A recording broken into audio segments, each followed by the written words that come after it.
13वीं सदी का दौर, जंग, साजिश और बिखरती सल्तनतों का समय, जब फैसले तलवार से होते थे और इतिहास ईमान से लिखा जाता था।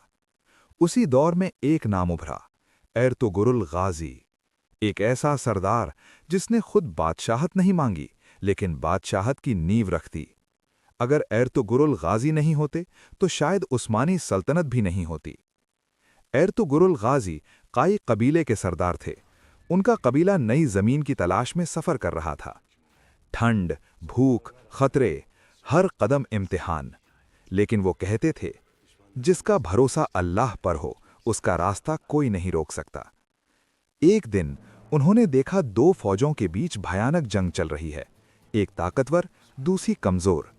साथियों ने कहा दूर रहो, लेकिन एर्तुगरुल बोले, मजलूम का साथ देना मोमिन का फर्ज है। और फिर घोड़े दौड़े, तलवारें उठीं, अचानक हमला हुआ और जंग का रुख बदल गया। जिस फौज को उन्होंने बचाया वो सल्जूक सुल्तान की सेना थी। सुल्तान ने खुश होकर उन्हें सोगुत की सरहदी जमीन दी, सरहद जहां हर दिन हमला हो सकता था। लेकिन एर्तुगरुल ने कहा, यहीं से इतिहास बदलता है। उन्होंने वहां सिर्फ बस्ती नहीं बसाई, इंसाफ बसाया। उनके दरबार में अमीर और गरीब बराबर खड़े होते।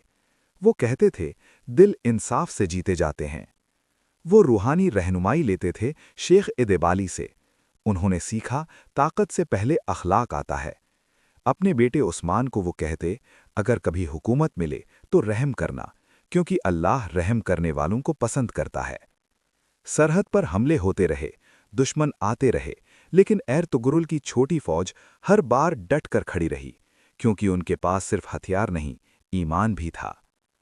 वक्त गुजरा, उम्र बढ़ी, लेकिन विरासत मजबूत हो चुकी थी।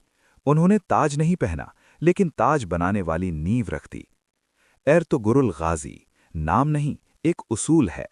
ईमान, इंसाफ और हिम्मत, यही असली सल्तनत है।